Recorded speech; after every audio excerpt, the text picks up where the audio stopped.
Tapi yang paling aneh, ada satu orang yang katanya bilang lihat babi segede kerbau.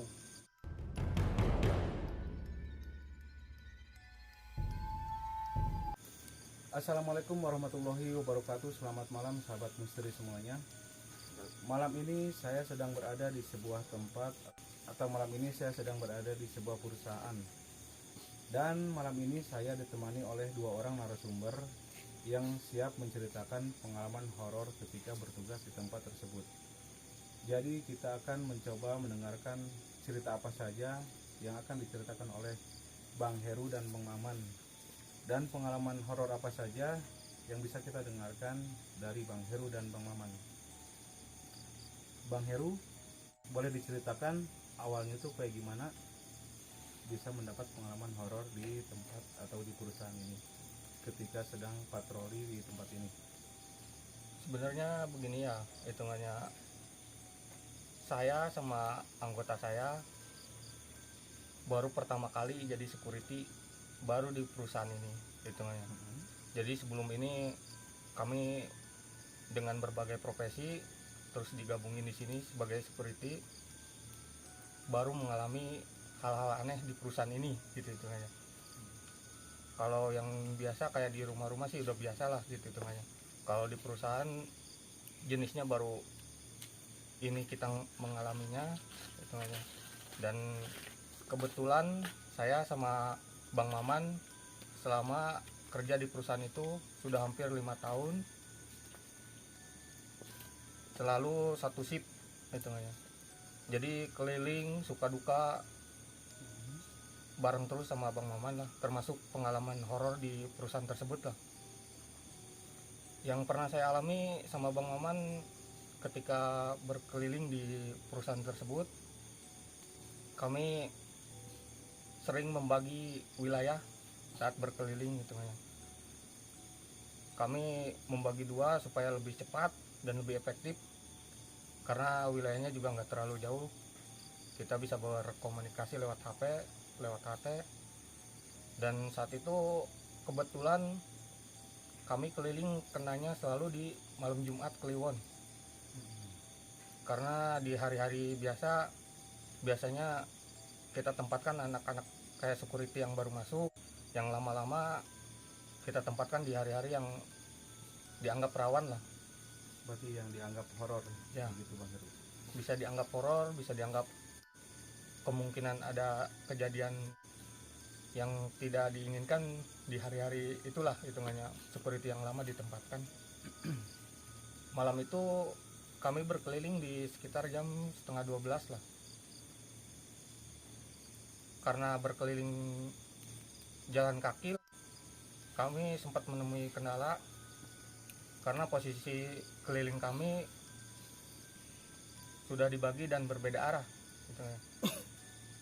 Dan titik ketemu kami biasanya kita sudah tentukan di awal keliling, dan pas kita ketemu di titik pertemuan ternyata Bang Maman nggak tahu di mana gitu tengahnya. Sempat kehilangan kontak dan sempat kita telepon lewat WhatsApp, lewat apa gitu, ternyata nggak ada jawaban. Dan karena sesuai perjanjian kita bertemu di titik awal, akhirnya saya menunggu di situ. Dan ada waktu sekitar sejam sampai sejam setengah lah, baru Bang Maman kembali ke situ.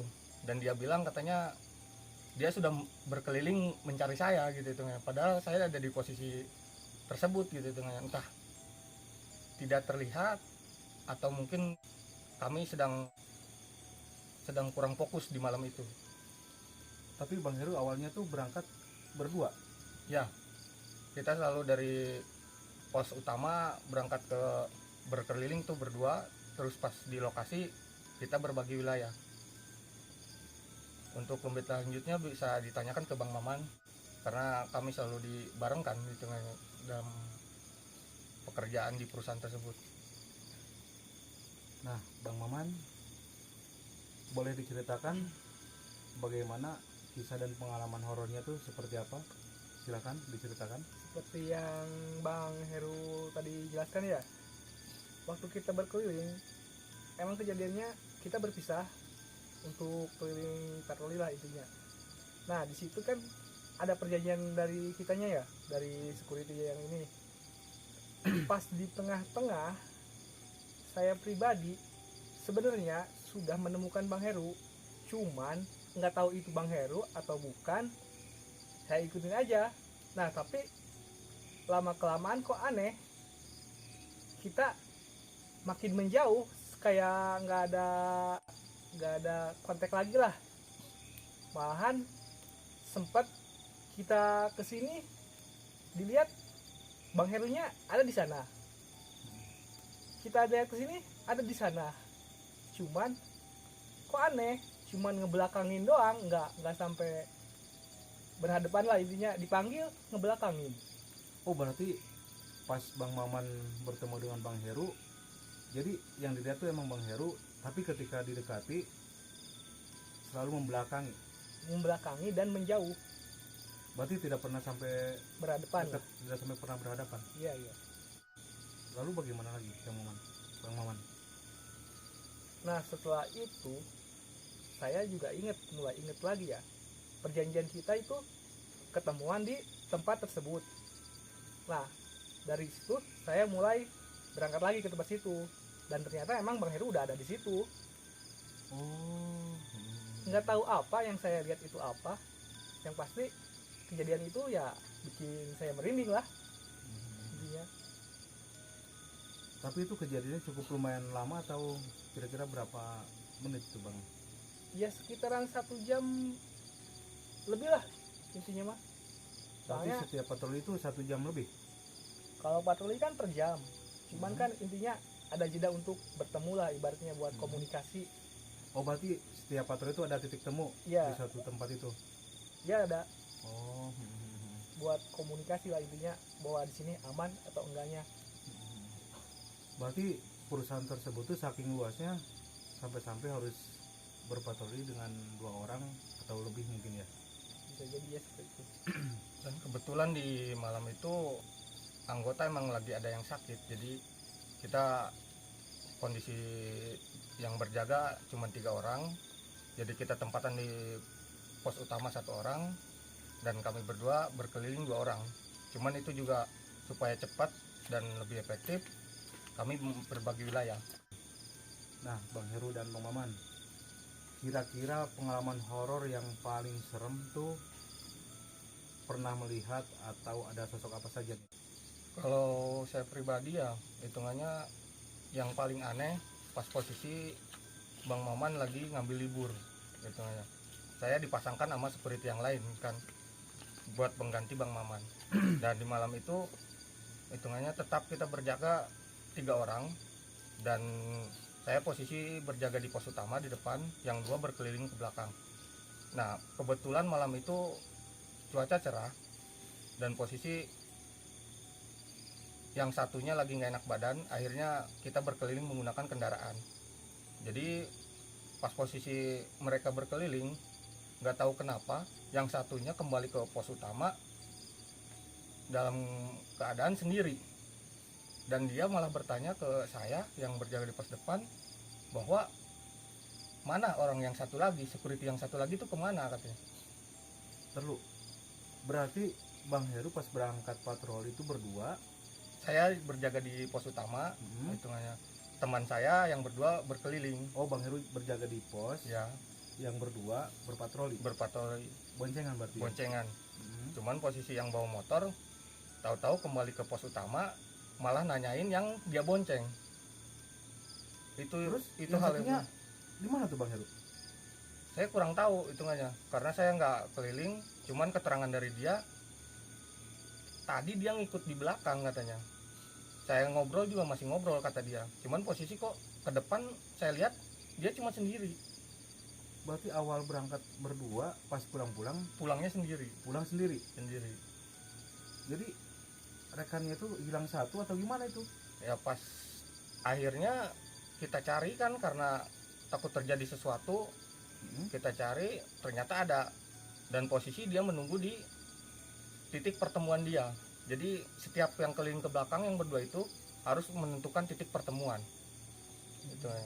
dan ternyata kita mencari dia udah ada di posisi pertemuan, ternyata nungguin yang si rekan yang bawa kendaraan. Oh. Itu Berarti yang satu juga nunggu, yang satu mencarinya. ya Yang sedang dicari ternyata udah ada di pos yang pertama jaga. ya itu Berarti pas dicari itu orangnya sudah ada di pos sudah pertama. lagi menunggu itu sama persis kejadiannya pas saya sama Bang Maman yang saya ceritakan tadi hitungannya. Cuman posisinya kami berdua Ya, kembali ketemu di titik itu. Oh. Kalau yang ini hitungannya dia tidak bertemu sama yang dia bonceng hitungannya. Dia malah kembali ke pos utama nanyain saya yang jaga di depan, rekan saya kemana, kata dia. Itu hal yang paling membingungkan buat saya itu selama berjaga di sana. Berarti tempat ini tuh benar-benar bisa dibilang sangat mistis dan horor banget Bang Heru. Bisa dibilang kayak gitu, tapi alhamdulillah buat rekan-rekan saya sesama security masih diberikan kesehatan, keselamatan. Ya sakit pun cuman ya sakit biasa kayak flu, kayak apa gitu, masih aman lah gitu hitungannya. Nah, Bang Maman, Ya. coba pengalaman yang paling horor menurut Bang Maman selama bertugas atau berjaga di tempat ini, pengalaman horor yang paling serem atau yang paling mistis apa nih Bang Maman?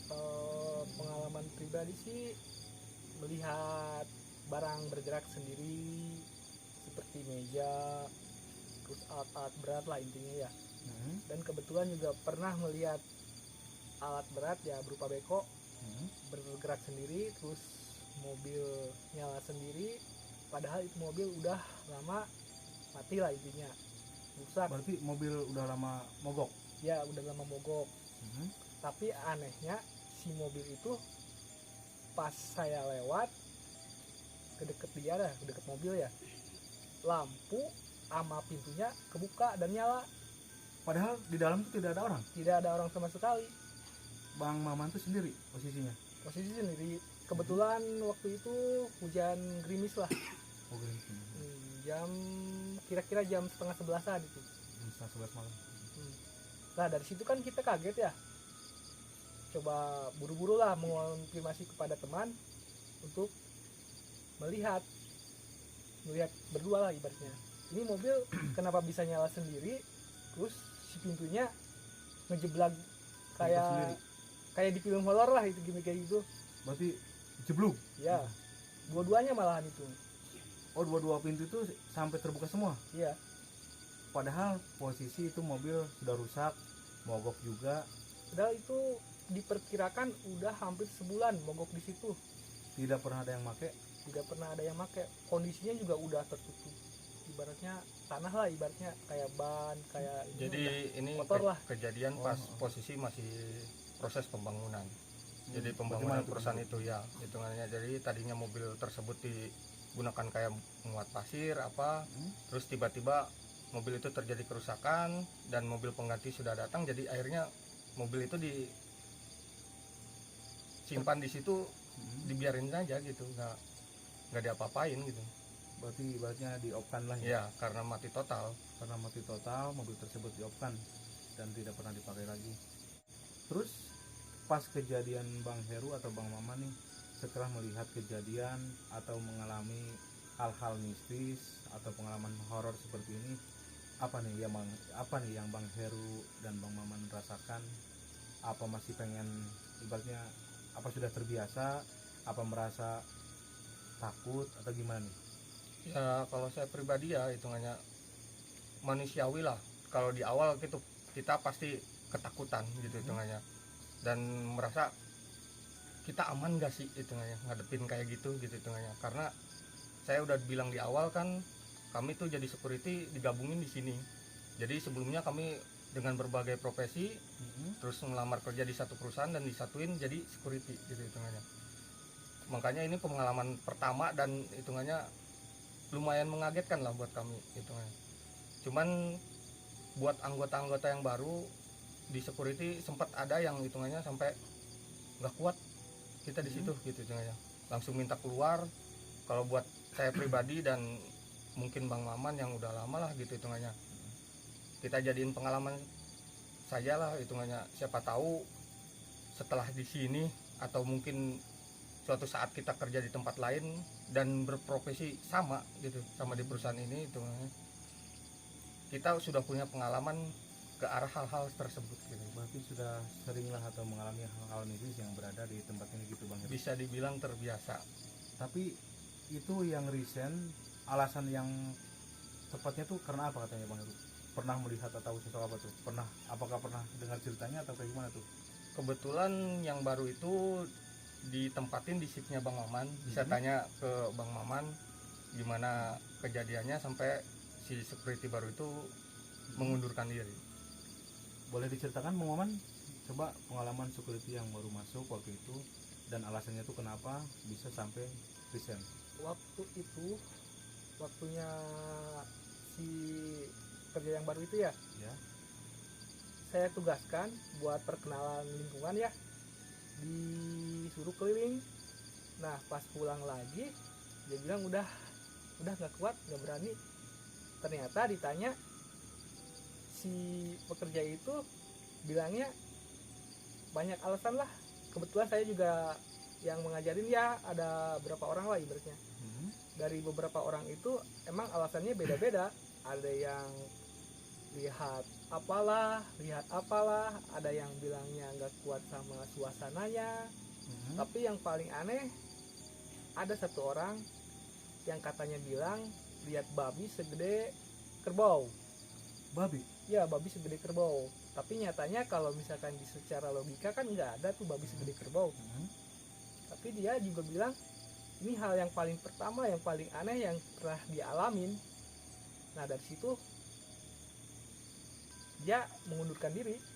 Intinya mungkin dalam dirinya dia itu merasa takut atau gimana ya. Yang jelas dia langsung ke pihak kantor untuk memberikan pernyataan bahwa dia mengundurkan diri. Saking nggak kuatnya, Saking ketakutannya melihat atau pernah mengalami hal mistis di tempat tersebut.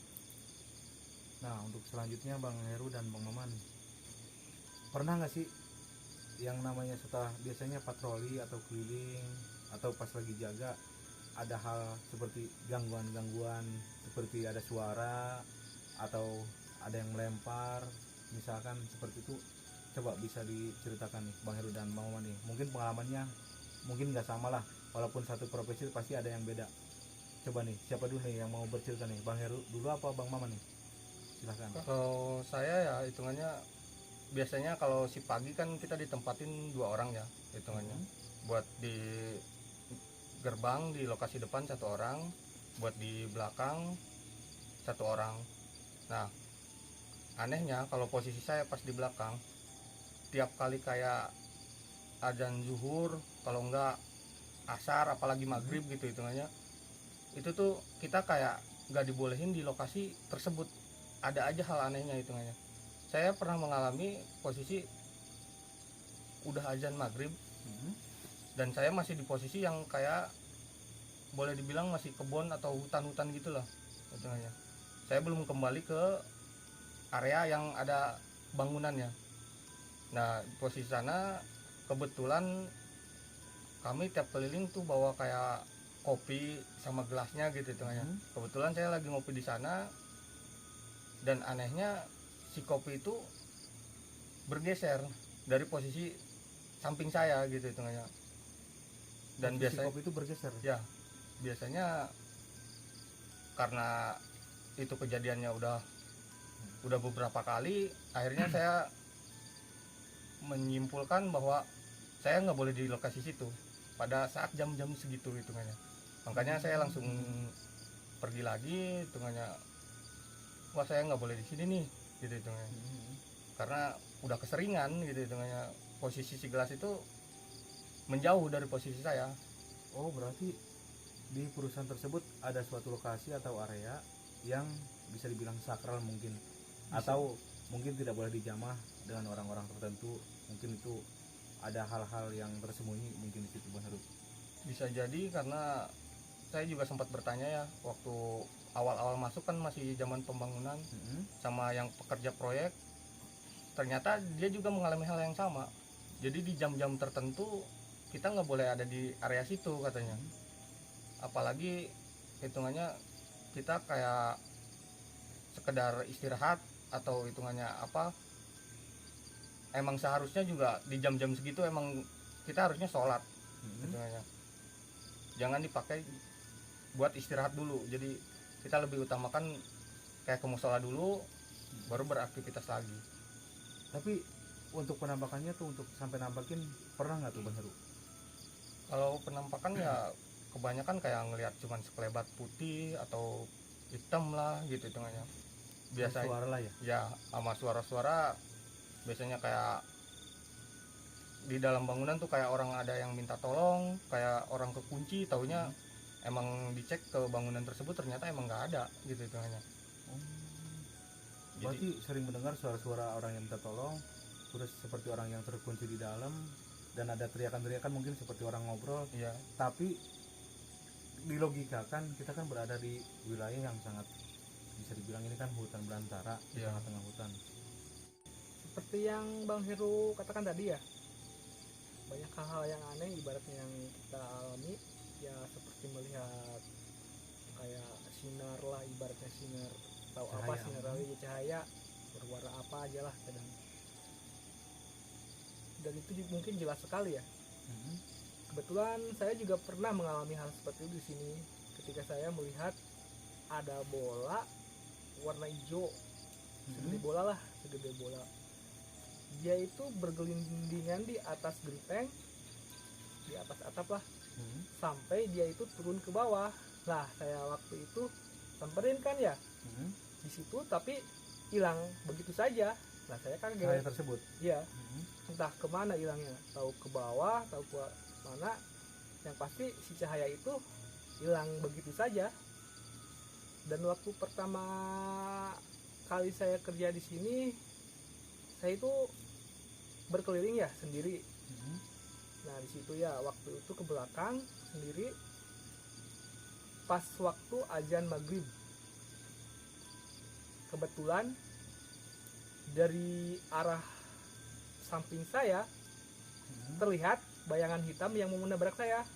Untungnya saya langsung menghindar. Mhm. Tapi di situ saya kaget, itu apa? Bertanya-tanya dalam hati sendiri gitu. Tapi kok bisa kayak gitu, larinya cepet banget. Tapi sosok jelasnya tuh nggak terlihat Bang, Kalau misalkan terlihat cuman bayangan hitam sih. cuman seperti bayangan hitam aja. Ya bayangan hitam aja, kayak ibaratnya orang lari cepet lah. Tapi sekelebatan berarti. Tapi lari cepetnya ke atas bukan ke pinggir. Jadi kayak mau nabrak gimana gitulah. Berarti bayangan hitam itu larinya tuh bukan arah seperti ini, tapi Bukan, seperti melesat ke atas. dia melesat ke atas. Pas Bang Maman melihat sosok atau melihat sekelebatan itu, gimana tuh perasaan Bang Maman tuh? Kalau takut sih iya ya. Dari situ ya saya berhenti dulu lah. Intinya menenangkan diri lah. Mhm. Terus saya coba tenang, terus lanjutkan patroli. Dari situ buru-buru ke pos lagi untuk menenangkan diri lah. Soalnya namanya hal yang kayak gitu kan lumayan lah takutnya gitu terjadi apa-apa. Jadi saya ke pos lagi buat tenangin. Dari situ saya tenang, dari situ selesai. Oh. Nah, selain Bang Heru dan Bang Maman nih, ada berapa orang nih yang bekerja salah satu profesi sama Bang Heru dan Bang Maman nih? Kita tuh di sini ada 7 anggota ya, Mhm. dan masing-masing pastilah ada cerita Mhm. yang pernah dialami. Yang mungkin yang bisa saya ceritakan ya dari anggota baru yang cuman bertahan sekitar 2 hari, ada yang sampai cuman seminggu gitu kan, Langsung resign. langsung Kan resign. ada yang setengah hari juga ada. Setengah hari juga Ada ada. setengah hari, Setengah hari juga. baru masuk setengah hari mengundurkan diri. Ya, seperti itu. Buset. Mungkin saking ekstrim ya tempatnya Bisa. tuh. Bisa dibilang seperti itu. Mungkin banyak hal-hal mistis yang luar biasa mungkin karena Bang Heru dan Bang Maman sudah terbiasa ya, jadinya dianggap ya sudah biasa aja. Bang Heru dan Bang Maman nih selisih berapa tahun nih kira-kira dalam satu pekerjaan ini nih? yang awal duluan masuk siapa nih? Kebetulan Bang Maman dulu. Oh, Bang Maman dulu. Nggak ada berapa tahun, cuman berapa minggu atau berapa bulan lah Oh, beda berapa bulan sama Bang ya, Heru? sekitar situ. Jadi intinya kita semua itu kebanyakan dari awal pembangunan. Oh, masuk ke sini. Ya, Ya. ditempatin di sini tuh dari Berarti istilahnya sudah tahulah seluk-beluk yang namanya di sini ada ini, di tempat ini ada ini, suatu hal-hal yang dianggap mistis mungkin Bang Heru dan Bang Maman itu sudah bisa dibilang sudah hafal semua lah, dari letak-letak di sebelah mana dan posisi di mana yang bisa dibilang dianggap sakral ya. Lalu apalagi nih pengalaman Bang Heru dan Bang Maman nih? Apa masih ada yang mau diceritakan atau pengalaman orang atau pengalaman teman-temannya gimana nih? hitungannya. Mungkin Ya curhat mungkin lah. cuman segitu yang bisa diceritain pengalaman pribadi saya sendiri gitu hitungannya. Lalu Bang Maman ada lagi pengalaman horor yang bisa diceritakan? Kalau untuk pengalaman horor yang lainnya sih kayaknya nggak ada, kayak Bang Heru bilang tadi. Jadi ya seperti itulah, nggak ada kesimpulan lainnya, cuman ya mendengar cerita-cerita dari pekerja yang lain ya seperti itu. Cuman karena emang udah mengalami juga, jadi udah paham lah, udah tahu. Yang terpenting kita permisi. Intinya kita harus selalu, kalau di bahasa Sunda tuh eling lah, Nah, selalu istighfar. bukan. Kita harus ingat. Nah, sahabat misteri semuanya, mungkin sekian cerita dari Bang Heru dan Bang Maman yang bisa diceritakan pengalaman horor yang pernah dialami di tempat atau di perusahaan tersebut. Bang Heru dan Bang Maman, terima kasih atas Ya. cerita dan pengalaman horornya. Sama. Lain Sama-sama. waktu kita ketemu lagi di video selanjutnya. Siap. Siap. See you next time. Salam Jihad Misteri.